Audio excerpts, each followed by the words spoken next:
Have you ever imagined dying, meeting Jesus, and returning with a message about the future of humanity?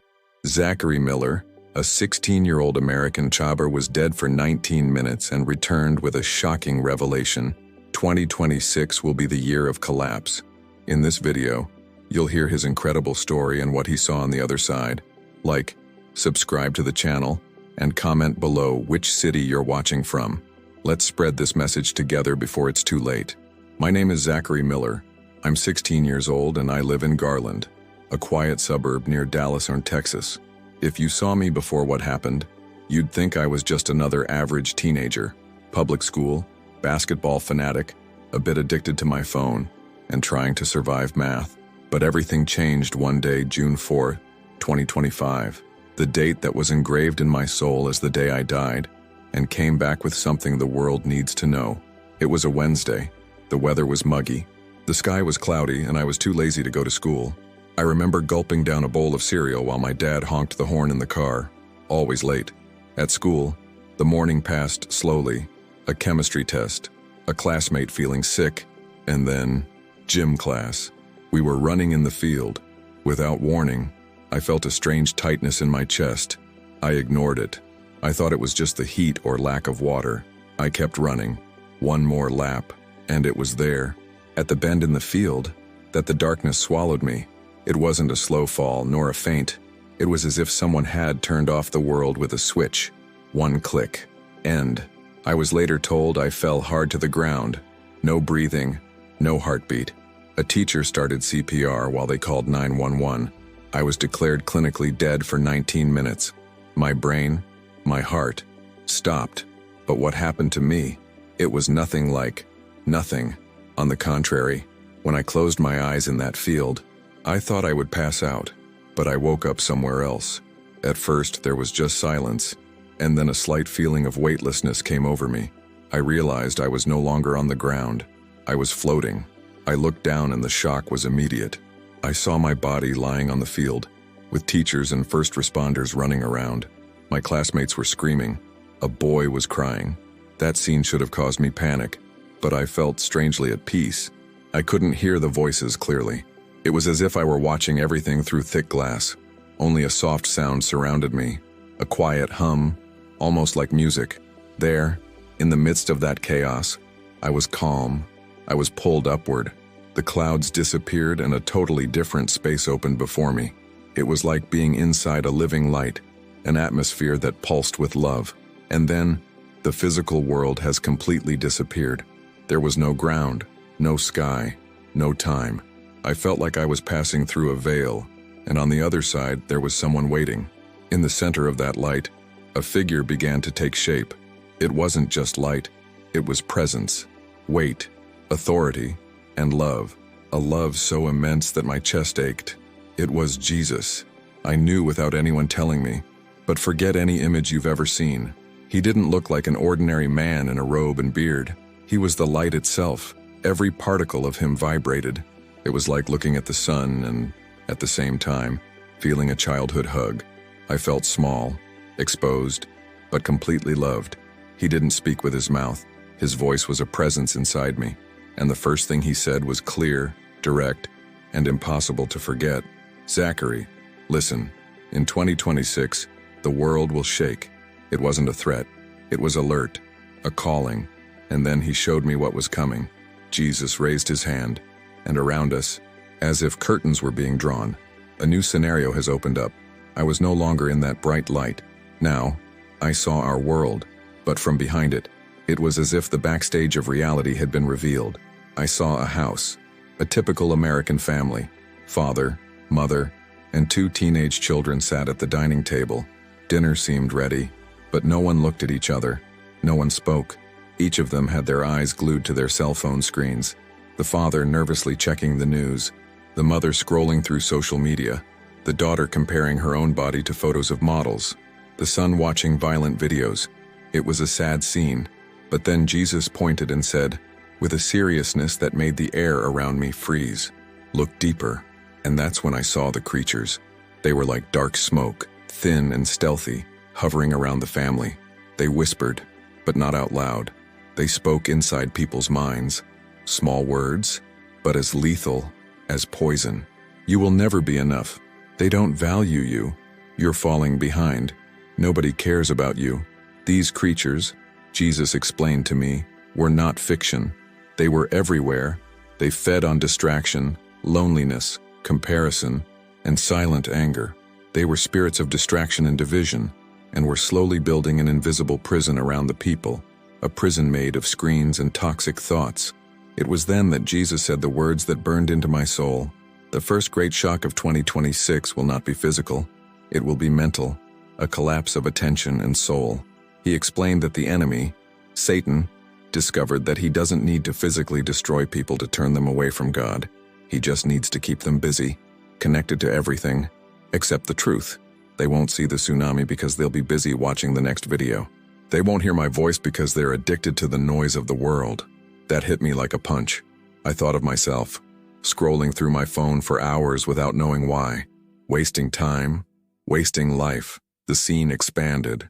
I saw schools, churches, families, all slowly sinking into islands of digital isolation, addicted children, disconnected couples, entire generations with their eyes fixed on artificial glow as real darkness approached.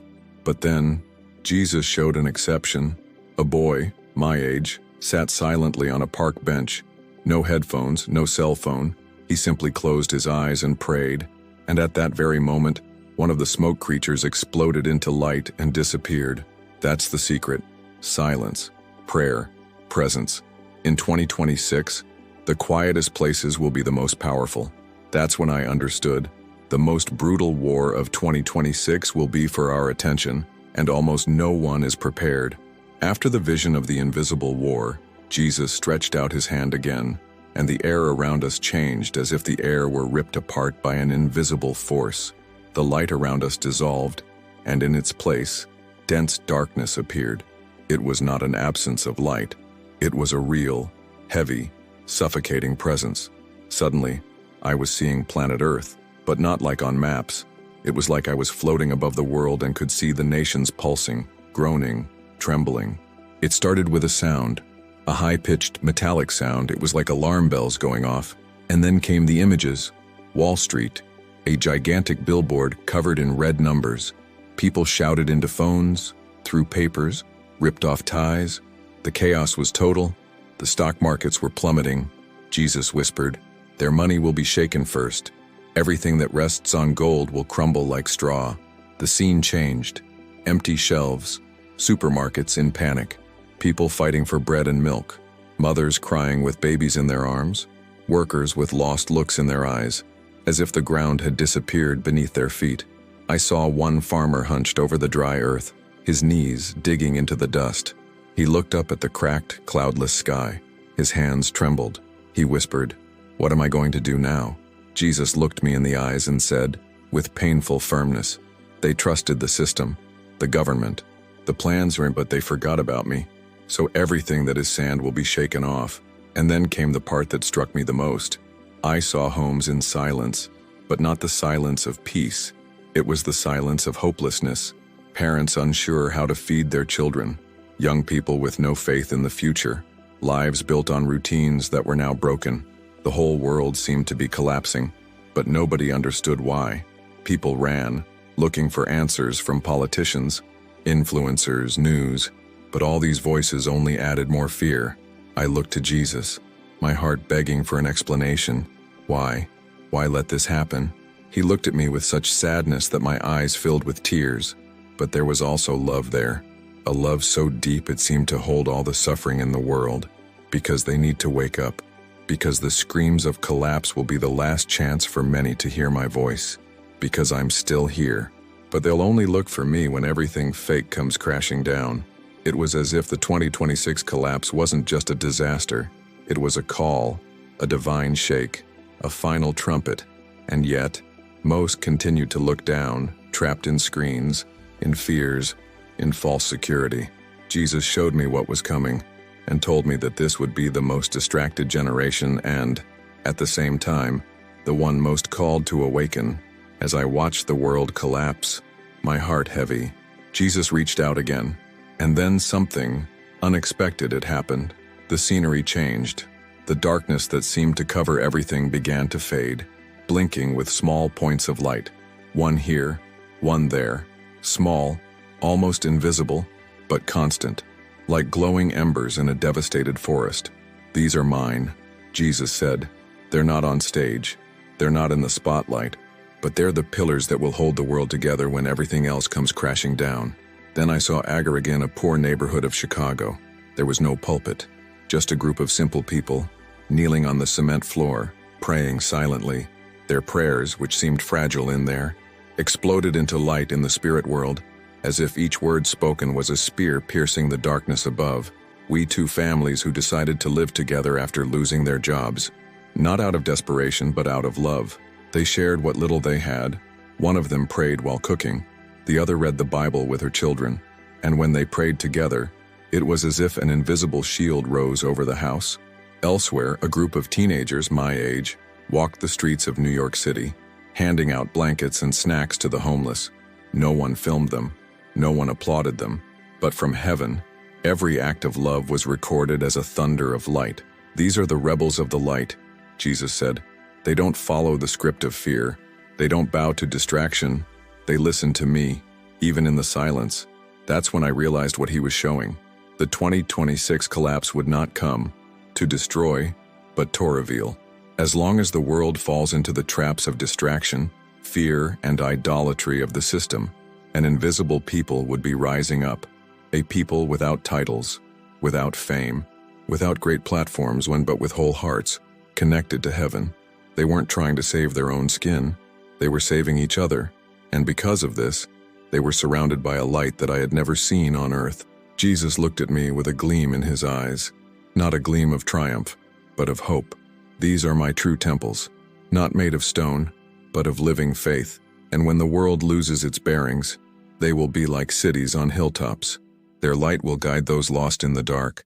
I saw with my own eyes a grandmother's silent prayer, a father's forgiving embrace, a child's praise singing alone in his room. All of these created waves of real light. The collapse will be great, but the resistance has already begun. After showing the lights that resisted in the midst of darkness, Jesus turned to me and said something that seemed run through my spirit like liquid fire. "The secret to surviving 2026 isn't strength, it's listening." For a moment, I didn't understand. He sensed my confusion. Then he enveloped me in his light again, and this time, he didn't show me the world but my own heart. I saw a version of myself, in my room, at night, lying with my phone on my face, blue light reflected in my eyes, my mind racing, scrolling videos, jumping from one distraction to the next. And there, an image cut me like a knife. Jesus was sitting at the foot of my bed, waiting. He wasn't angry, he just waiting, silent, patient. I was always there, but you never heard me, because the world was screaming louder. I cried like a child, because I realized how much I ignored this presence that was always with me, even when I felt alone, even on the days when I prayed like someone throwing words to the wind. "Zachary," he said, "in 2026, the greatest danger will not be chaos. The greatest danger will be noise. The world will be so full of opinions, news, tragedies, and distractions that most people won't be able to hear what really matters." He then took me to a scene that seemed ordinary. A teenage girl, sitting alone on a bus. She looked out the window, took off her headphones, and fell silent. That was it. And then, right there, she felt his presence. His heart opened. A tear fell, and in that instant, in the invisible, a wall of light was erected around her. "That's the secret," Jesus said. "Those who learn to silence the world will hear my voice." He explained that in 2026, many will try to protect themselves with weapons, money, or influence, but all of this will be sand. True protection will come from those who know how to build an altar in silence within one's own heart. I'm not looking for perfection, I'm looking for connection. Simple faith, sincere prayer, hidden praise. These will be invisible shields that will protect those who are mine. I asked, still with tears in my eyes, "But how will I know how to hear you? How will I know that it is your voice and not my mind?" And he answered, "My voice always carries peace. Even when it corrects, it heals. Even when it warns, it soothes. If you seek sincerely, you will find me, always." Those words stuck inside me, and for the first time in my life, I understood. Surviving what is coming is not about hiding from the chaos, but about learning to walk with Him within it. After showing the lights that resisted in the midst of darkness, Jesus turned to me and said something that seemed run through my spirit like liquid fire. The secret to surviving 2026 isn't strength, it's listening. For a moment, I didn't understand. He sensed my confusion. Then He enveloped me in His light again, and this time, He didn't show me the world, but my own heart. I saw a version of myself, in my room, at night, lying with my phone on my face, blue light reflected in my eyes, my mind racing, scrolling videos, jumping from one distraction to the next, and there, an image cut me like a knife. Jesus was sitting at the foot of my bed, waiting.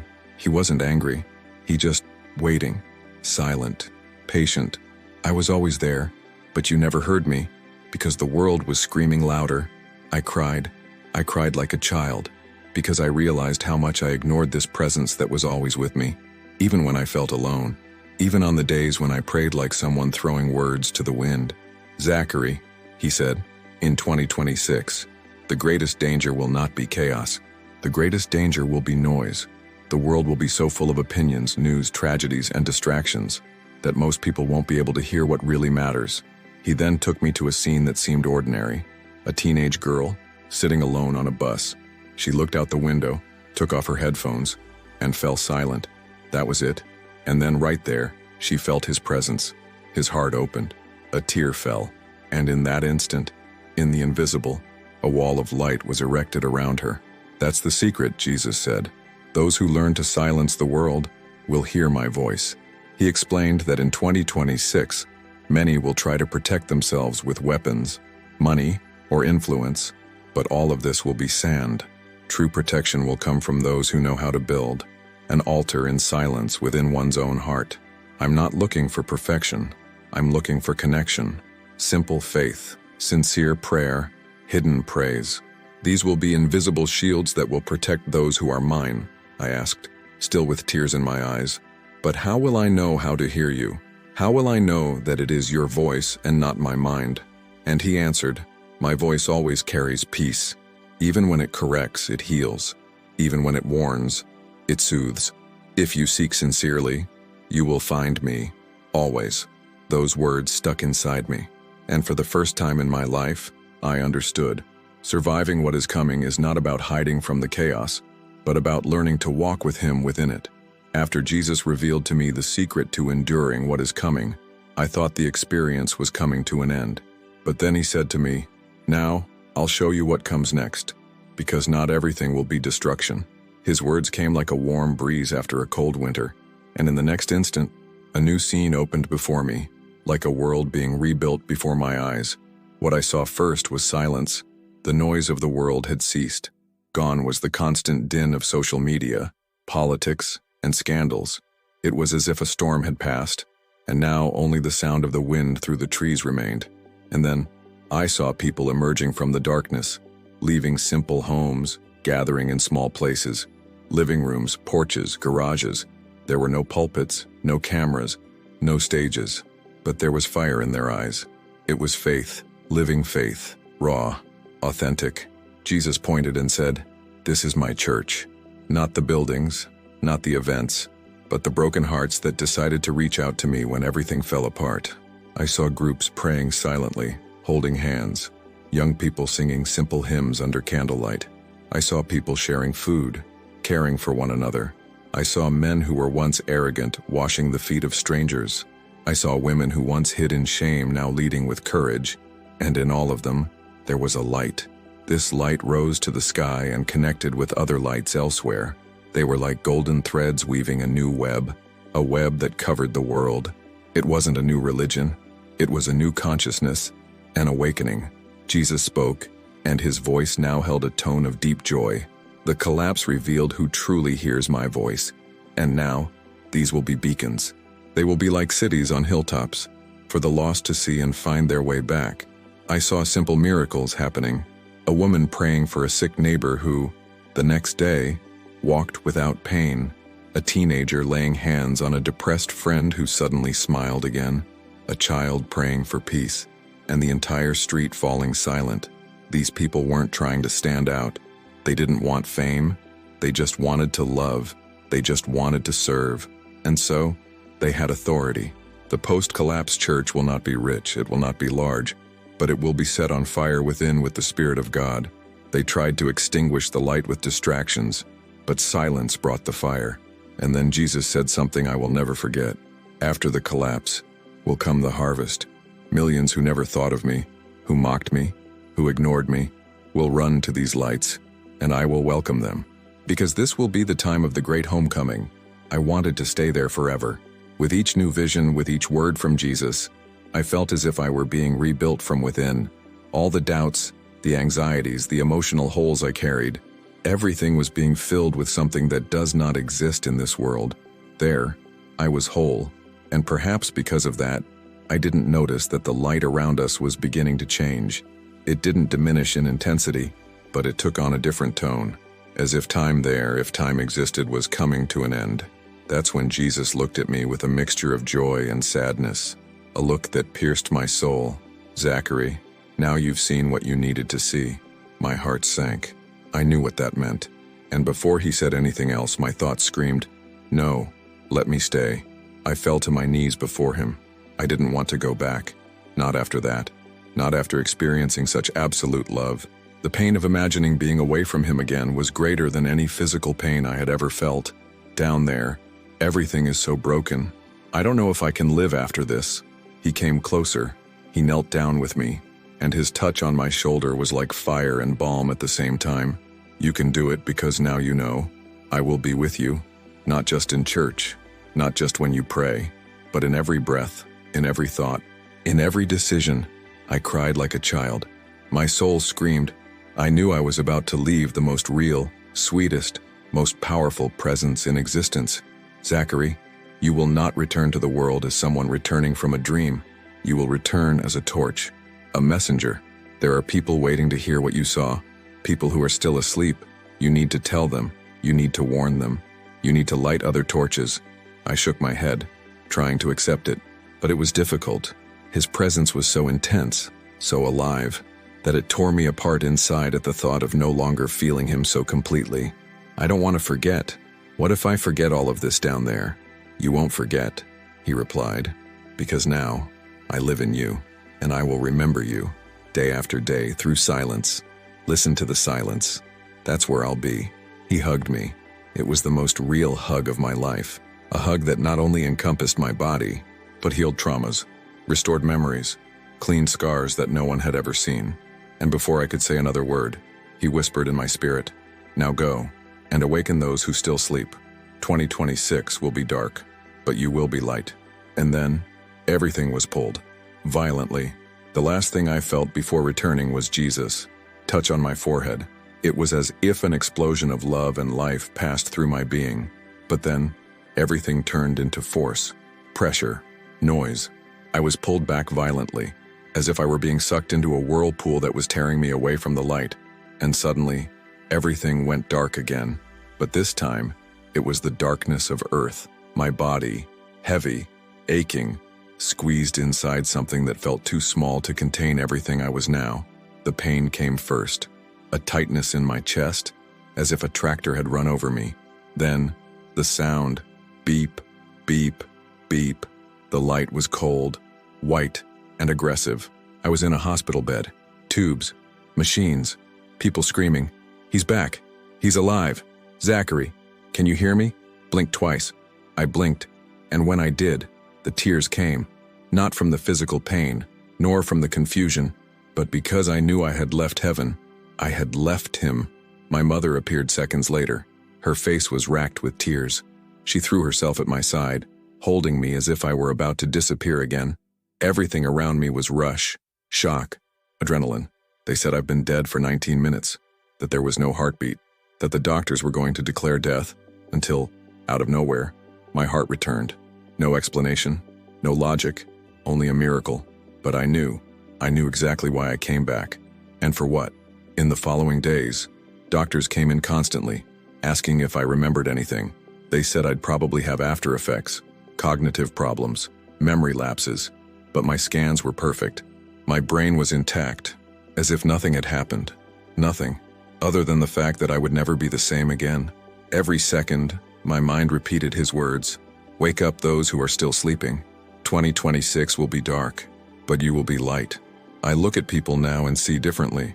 I see rushing, distraction, fear disguised as ambition. I see families physically together, but spiritually miles apart. And sometimes, I feel like screaming. You have no idea what's coming.